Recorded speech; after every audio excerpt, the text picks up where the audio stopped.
Hey everyone, it's 604 Comics here again with a pull list review for November 28th. Today I picked up Uncanny Avengers number 2, All New X-Men number 2, and FF number 1. So it was a all Marvel week for me. Let's get started with the reviews. So very briefly, a recap of issue number 2 for Uncanny Avengers. We've got continued discussions between Captain America and Havoc about why Havoc needs to lead the new Avengers team. And then we go into, I guess, Red Skull's lair, where he's captured Rogue and Scarlet Witch and Professor Xavier's body. We discover that this isn't really the Red Skull, this is a clone from a 1942 version of him, and basically he wants to wipe out the mutant population again using Scarlet Witch and her magical powers.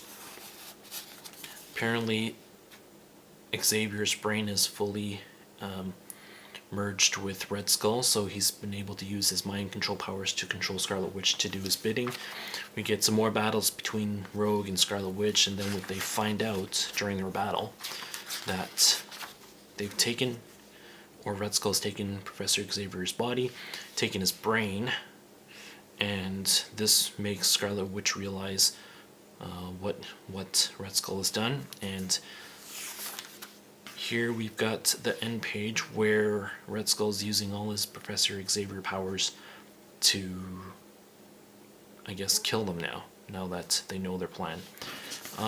This issue was, again, it was okay for me. They still haven't really established the Uncanny Avengers team yet. There are still discussions between Havoc and his reluctancy to lead the new team, and they haven't really brought in the core members, which is apparently Captain America, Thor, Wolverine, Havoc, Scarlet Witch, and Rogue. Although all the players are in the issue, they're not really a team yet, so I felt that they probably could have done that by now for issue 2. The artwork was alright. Apparently the who is it? John Cassaday is going to be a little bit delayed with his art, so issue number 3 is probably going to take a while to come out, I believe. But I know issue 4 has been delayed. I'll continue with this. I just want to see what happens with Red Skull and Professor Xavier's brain, and how they plan to finish off this story arc, but we'll see where this goes. I'm not really excited about this title for now, but we'll see where number 3 and number 4 take me. So that is Uncanny Avengers. If I had to rate it, I'd probably give it a 3.5 out of 5. Next we have All New X-Men. If you remember from part 1, we had Hank going back to the past and visiting the original X-Men and telling them about Cyclops and his mutant genocide. We continue this issue with more of that discussion where Hank tells the original X-Men about what's been happening in the future. And then they go into the future, all 5 of them, and they see for themselves what's been happening. And Hank is momentarily stricken down by his mutant mutation, which is slowly killing him, and it looks like that the last thing he wants to do before he dies is fix what's gone wrong in the world so far. So we get this story where Hank's trying to, I guess, rewrite the future. We have the original X-Men now in the present time, and it looks like they've learned that Cyclops is running around trying to gather all the new mutants, and they've concocted their own plan to, I guess, gather their own team of mutants. And that is where we are right now. So, again, All New X-Men number 2. I really like the arts. I said in issue 1 I love Stuart Emanuel's stuff on this issue, and there's nothing bad about his art again in this issue. I really like the story. It didn't jump back and forth like number 1 did, with a side story with Cyclops and him gathering other mutants. This was solely focused on the original X-Men and them meeting, I guess, Wolverine and all the X-Men and seeing what has happened here in the future. and it's a pretty good story so far by Bendis. So I really like this issue, and something about the cover. This girl, I believe her name was Eva, she appeared in issue 1. Not sure why she's on the cover of this one, because she doesn't appear at all in this issue. But other than that, solid issue. I'd give it a good 4.5 out of 5. And finally we have FF number 1. So right off the bat, I just want to say I'm not the hugest Fantastic Four fan, but FF this issue, this series did appeal to me because of the eclectic cast of characters and because Mike Allred's doing art. I loved Allred when he was doing the art on iZombie. That was my first exposure to him, and I was really excited to see that he was going to be doing art on this, so I decided to give this issue a shot.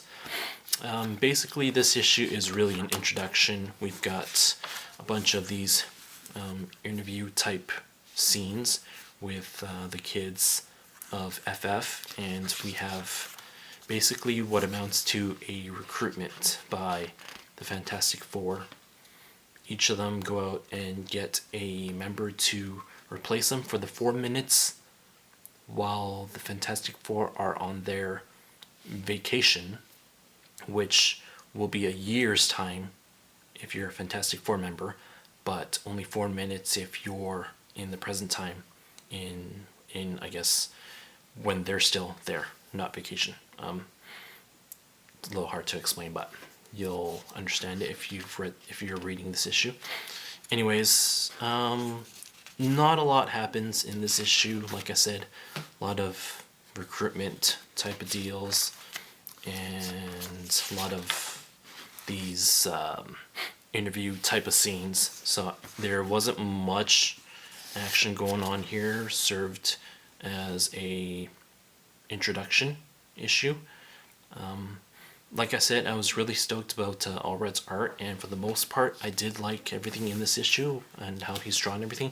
The only gripe I have is how he's drawn She-Hulk. If you can see here, maybe if you turn the next page, some of these frames, She-Hulk really looks like a dude. Really bulky upper body with I guess, boobs and a girl's head. But I didn't really like that aspect of She-Hulk, and I thought it might have just been a few frames. But if we go through the issue, we see that, like this one, She-Hulk is super muscular, and I would have preferred a little bit more feminine from She-Hulk. I know she's a Hulk, but she didn't need pythons for arms. Other than that, I was excited for this issue. Again, for the art and for the cast of characters. We didn't get too much with the characters, and the art, for the most part, I enjoyed it, except for the She-Hulk issue.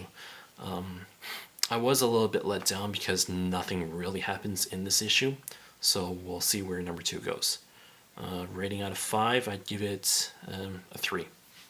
So there you have it. FF number 1, Uncanny Avengers number 2, and my pick of the week, All New X-Men number 2. So that is my review for this week.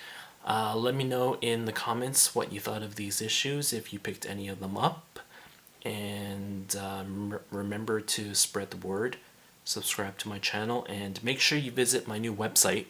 It's I'm gonna have a link in the video and in the description section, but go check it out. It's called Comics Please, and it's at comicsplease.wordpress.com. Thanks for watching 604 Comics, and I'll see you guys next week. Thanks.